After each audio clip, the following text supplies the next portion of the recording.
میرے عزیزوں، آج میں دعوت یہی دینے آیا ہوں نوجوانوں کو۔ قرآن تمہارے متعلق یہ کہتا ہے کنتم خیر امت، تم سب سے بہترین امت ہو تمام انسانوں میں۔ تم لوگوں کو اچھائی کا حکم دیتے ہو، برائیوں سے روکتے ہو، اور اللہ پر بغیر دیکھے ایمان لاتے ہو۔ تمہاری یہ خصوصیت ہے، دنیا کی قوموں سے تمہاری تلنا نہیں کی جا سکتی، دوسرے تمام لوگوں سے تم کو کمپیر نہیں کیا جا سکتا۔ اس لیے کبھی بھی اپنے آپ کو دوسروں کے ساتھ کمپیر مت کرو کہ فلاں کمیونٹی والے کاروں میں گھوم رہے ہیں، فلاں کے پاس بڑے بڑے بنگلے ہیں، اس قوم کو دیکھو پیسوں کی ریل پیل ہے۔ تم اپنے آپ کو ان سے کمپیر کیوں کرتے ہو؟ تمہیں پتہ نہیں تمہارے پاس کیا ہے؟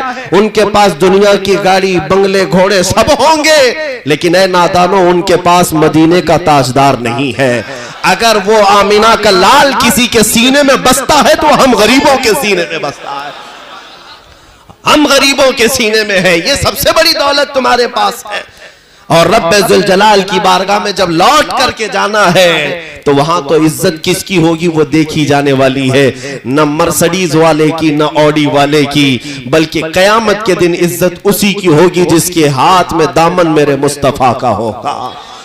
یہاں پر ایک بات میں عرض کر رہا ہوں عزیزان گرامی، جو ہمارے لیے سب سے بڑی دولت ہے فخر کی، وہ محبت رسول کا وہ چراغ ہے جو ابھی بھی تمہارے سینوں میں موجود ہے۔ میں نا امید نہیں ہوں اور نہ ہی میں احساسات کو مارنے والا آدمی، بلکہ میں جانتا ہوں آج بھی ہماری قوم، میں نے ہندوستان کے چپے چپے میں دورے کر کے دیکھ لیا ہمارے نوجوانوں کے متعلق یا مسلمانوں کے متعلق، کچھ باتیں تو ہیں یہ بگڑے ہوئے ہیں، حالات کے مارے ہوئے ہیں، فیشن زدہ ہو گئے، نمازوں سے دور ہیں، کچھ نیکیوں سے بھی دور ہیں، لیکن میں نے چیز محسوس کی ہے، گنہگار تو ہو گئے ہیں لیکن غدار نہیں ہوئے۔ گنہگار تو ہو گئے لیکن غدار نہیں ہوئے۔ گنہگار کی بخشش ہے، غدار کی بخشش نہیں ہے۔ اسی لیے اب ہماری امیدیں جاگی ہوئی ہیں کہ غدار نہیں ہوئے۔ اس کی سب سے بڑی علامت یہ ہے کہ ادھر کوئی حضور کا نام لیتا ہے، بغیر کسی حکم کے لوگ انگوٹھوں کو چوم لیتے ہیں، آنکھوں سے لگا لیتے ہیں۔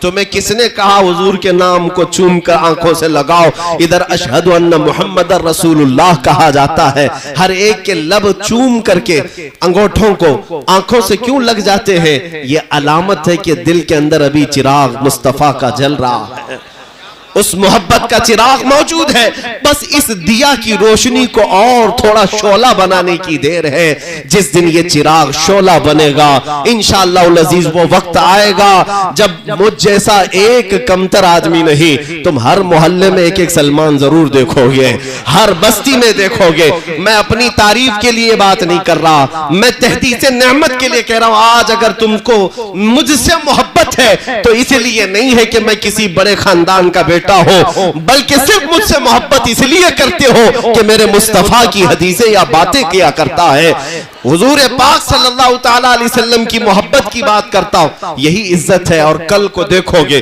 جس دن یہ چراغ تھوڑا اور بلند ہوا انشاءاللہ العزیز ہمارے ہر گلی کا بچہ اس کفر کی طاغوتی طاقتوں کو للکارتا ہوا نظر آئے گا۔ انشاءاللہ العزیز وہ دن آنا ہے جس کو اقبال نے کہا تھا کہ نکل کر کے صحرا سے جس نے الٹ دیا تھا تخت روما کو، سنا ہے قدسیوں سے میں نے کہ وہ شیر پھر ہوشیار ہوگا، وہ شیر پھر ہوشیار ہوگا۔